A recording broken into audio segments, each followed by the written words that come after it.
Hello, I'm Charlotte and this is Books and Bargains.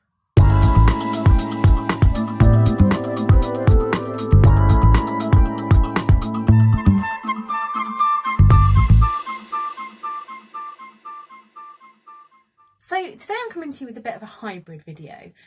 I was scrolling through my YouTube probably only about a week ago now, but it feels like 7 weeks in this crazy kind of situation that we're in, and 3 videos popped up in my sub feed one after the other, and they were the Books for the Brave announcements. Now I'm not ashamed to say that I cried when I saw this announcement, as 3 of my absolute favourite YouTubers, one of whom has become such a close friend to me, had decided to run this readathon for the NHS. And they are Victoria from What Victoria Read, Leanne from Literary Diversions, and Emma from Drinking by My Shelf.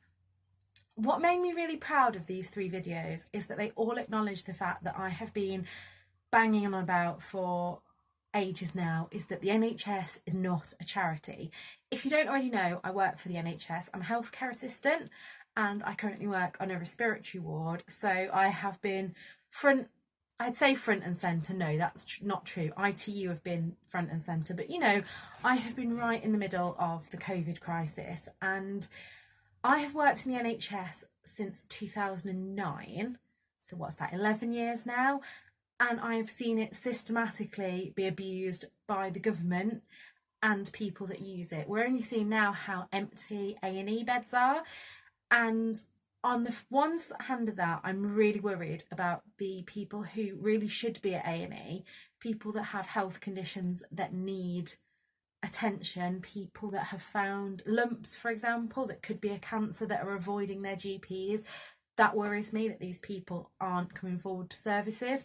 But on the other hand as well, I think that a lot of people who would go to A&E for things that weren't an accident or emergency are now not going. I'm hoping that after this, people think, well, would I have gone with this when COVID was rife? And if the answer's no, yeah, probably don't need to be at A&E.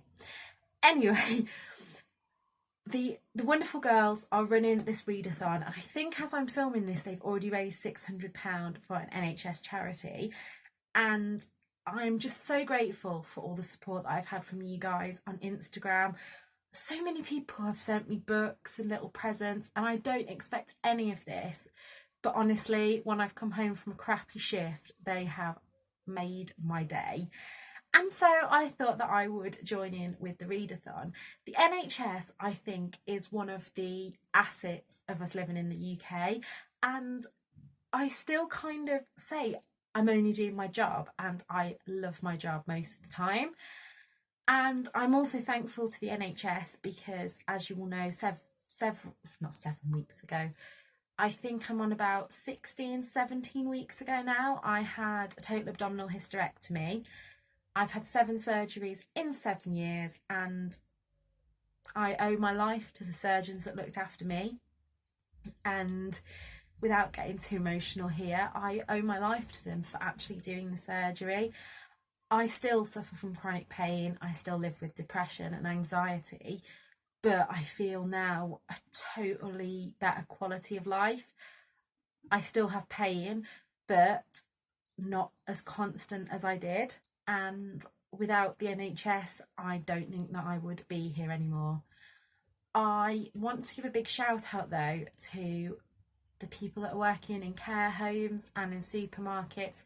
I have been so lucky that I have a really fantastic ward manager that from day one has made sure that we were all protected and had the correct PPE.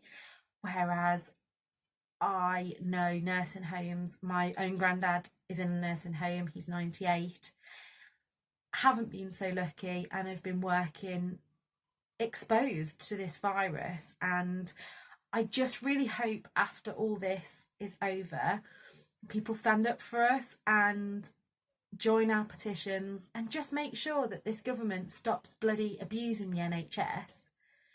I want to say thank you to all the businesses that have supplied us with food. 3 that I can think of off the top of my head that have delivered to my personal hospital is Zamani's in Ashby, is Ben's Kitchen, and also KL's Herb. They have been fantastic. To all the companies that have sent us, we've had pot noodles from Mr. Lee's, we've had Mr. Kipling cakes. I'm sure there's a lot more, but they're the only ones that I can think of off the top of my head. And also to the fantastic people who have been donating things such as the Syston Charity Crafting Group. You can find them on Facebook. They've been donating headbands, scrubs.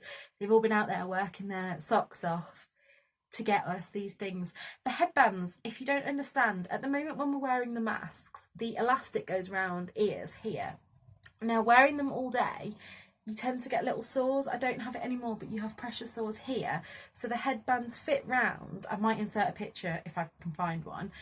And it just stops us getting sore. So it's one of those little things that has been fantastic.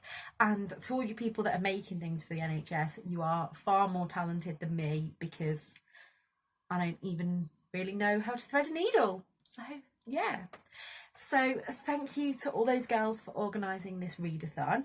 The idea is that there's 3 prompts and it runs from the 11th to the 17th of May. So if you're watching this the day it goes out, today is Saturday and this starts on Monday. And I've cheated slightly because one book I already started this weekend, but that's before I decided that I was definitely going to do this. I'd been in a bit of a reading slump in April, and I will leave all of the information down below. So shall we get into the 3 books that I've chosen to read? So the first book I've actually only read about 20 pages of this, so I'm still going to count it. And the first prompt is to pick a book with a brave main character. And so I've gone for A Curse So Dark and Lonely. I wanted to read a bit of fantasy this month, and I'd put on my Instagram, which again, links below if you don't follow me, whether I should read this or A Court of Thorns and Roses, and this one just about won. It kept going, this one then the other one, and so I double checked with Victoria. I said, is there a brave character in this one? And she said yes. So that is my book for the first prompt, which is a book with a brave character. Another that I did think about reading was Matilda, but it's really hard, isn't it, when you get a prompt and then you're like, I don't know what to do. And I get that a lot, where I think, and then after the readathon I bet you I'll come up with absolutely loads. The second prompt is to read a book which intimidates you, and again sent to me by the lovely Victoria. I told you that girl is brilliant, so I want you all to go and follow her after this if you don't already. But that's Kate Atkinson's Life After Life. I'm not a massive fan of historical fiction, and also this book is a chunk, but so many of my friends have said how good it is, and I think that's what puts me off sometimes, because I'm like, oh god, I hope I like it. But yeah, I'm going to pick up that. And then the last one, also sent to me by Victoria, is a book with N, H or S either in the title or in the author's name. And I picked up Beth O'Leary's The Switch, S for NHS. And again, I'm hoping that I enjoy that. So please let me know down below. Another thing about this readathon is that I'm now going to go and donate the cost of what I would spend on a new book. So I'm just going to donate £10 to the charity. Again, the link will be below. Please let me know if you're joining in, what you're reading, and I will hopefully be back next week with a bit of a wrap up, possibly vlog to show what I've been doing this week. I am on nights, Tuesday, Wednesday, Thursday. So let me just reiterate. Whatever the government say tomorrow in their new announcement, please keep yourself safe, stay home and protect the NHS. Bye.